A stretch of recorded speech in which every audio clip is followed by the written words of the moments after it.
چلتے ہمارے next segment کی طرف جس کا نام ہے AMA, ask me anything. اچھا, so anyone wants to ask anything. Goals آپ نے سیٹ کیے ہوئے ہیں, آپ نے بہت سارے لوگوں کو بتایا بھی ہوا ہے.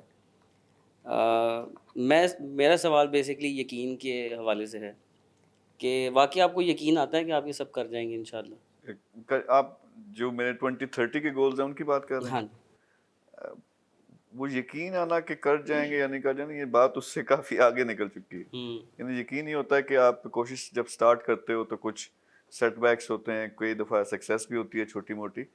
تو الحمدللہ اس لحاظ سے اگر میں دیکھوں کہ سکسیس کے لحاظ سے آج آپ ایک محفل میں بیٹھے ہو, یہاں سے ایک سیلیبریٹی اٹھ کے گئی ہے, جو بعد میں سیلیبریٹیز آ رہے ہیں, جو لوگ آ رہے ہیں ایون گورنمنٹ لیول تک, ناٹ اونلی پاکستان پھر انڈیا پھر یہاں کے. تو اس لحاظ سے دیکھیں تو میرا جو اپنا ماننا یہ ہے کہ جب میں کوئی چیز لانچ کرتا ہوں یا کوئی ویژن بناتا ہوں تو میرا ایک پروسیس ہے اسپرچول, اور اس میں یہ بات ہے ہی نہیں ہے کہ یہ نہیں ہوگا, اس میں پہلے سے ہو چکی ہے. یعنی میرا ایک پروسیس یہ ہے, سمپل سیکرٹ جو زیادہ لوگوں کو نہیں بتاتا, I am very spiritual. So when ever I launch some thing تو اس میں پہلے دعا کرتا ہوں کہ یہ چیز ہے اور یہ میرا پیچھے مشن ہے. تو لیکن وہ دعا مانگنے کا میرا اپنا ایک سٹائل ہے, وہ دوستی کا اینگل ہے کہ جب تک مجھے یہ فیل نہ ہو جائے کہ یہ ہو چکا ہے اس وقت تک میں چھوڑوں گا نہیں اسے. تو جب مجھے فیل ہو جاتا ہے کہ وہاں اس کے گھر ہو چکا ہے, یعنی اس نے منظوری دے دی ہے, تو پھر مجھے یہی لگتا ہے کہ ہو چکا ہے, اب یہ کیسے سامنے آنا ہے فزیکل ورلڈ میں, اس چیز کے میں چسکے اور مزے لیتا ہوں.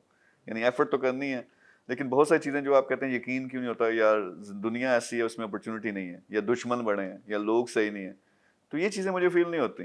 یعنی مجھے یہ لگتا ہے اتنی اپرچونٹی ہے, میں کبھی کبھی سوچتا ہوں کہ ایک لائف ٹائم میں اتنا کچھ اچیو کرنا چاہتا ہوں, کبھی میں بار بار اس دنیا میں آؤں, کبھی یہ بنوں کبھی وہ بنوں. سو دیر از نو چانس. یقین اس قسم کا ہونا چاہیے سب میں, جب تک نہیں ہوتا یہ پروسیس بھی کرتے رہیں کہ آپ کو لگے جو آپ کرنے جا رہے ہیں یہ ہو چکا ہے. اب یہ ہونا کیسے ہے فزیکل ورلڈ میں, اس کے تھوڑا انجوائمنٹ بھی کرو, اس میں محنت کرنی ہے, جان مارنی ہے, تو وہ ہوگا. تو یہ میرا اینگل ہے. اچھا, ہم سر آپ کو ظاہر ہے جانتے ہیں نا پرسنل لیول کے اوپر, تو یہ میں تو بڑی آسانی سے سمجھ سکتا ہوں کہ آپ کا یہ ایک اینگل ہے, بٹ آڈینس آپ کی اس سائڈ سے بالکل کنیکٹ نہیں کرتی. آپ نے کبھی اس کے بارے میں زیادہ بات نہیں کی ہے, تو آپ, میرا خیال ہے کہ اس کی کوئی خاص وجہ ہے یا آپ چاہتے ہیں اس کے بارے میں بات نہیں, کریں؟ خاص وجہ نہیں. دیکھیں وہ ہوتا یہ کہ کہاں سے سٹارٹ کرو. جو سب سے وہ میں شروع میں یہی کہتا ہوں کہ یہاں لوگوں نے شعر پڑھے ہیں, بڑے زبردست ذوق والے شعر بھی تھے اس میں, لیکن ہوتا کیا ہے, سب سے پہلی ریکوائرمنٹ کیا ہے, جو سب سے بڑا درد ہے اس وقت, وہ کیا ہے قوم کا, وہ ہے کمائی, وہ ہے اپنے پیروں پہ کھڑا ہونا. تو ظاہر ہے اسی کی سب سے زیادہ بات ہوگی. اگر آپ کہو کہ میں اسپرچویلٹی کی بات شروع کر دوں, موٹیویشن انسپریشن اس لحاظ سے اللہ کے ساتھ تعلق کی بات کرنا شروع کر دوں, اور ایک فیملی جس کا گھر نہیں چل رہا, جس کے پیسے نہیں اتنے جڑتے کہ وہ دال بھی جو ہے نا وہ پکا نہیں سکتے, تو وہ ان کو بات سمجھ نہیں آئے گی. So I first deal with high level. لیکن سب کو پتا ہے کہ ہائی لیول سے کمائی آپ شروع کرتے ہو, آپ ملینئر بنو گے یا جو بھی بنو گے, الٹیمیٹلی میں یہی کہتا ہوں کہ آپ دینا شروع کر دو. سو ایلیمنٹ وہ اچھائی والا ہی ہوتا ہے. تو اب یہ جو ہم نے کچھ سیگمنٹس یہ شو اسٹارٹ کیا, یہ از کمپلیٹلی ڈفرنٹ.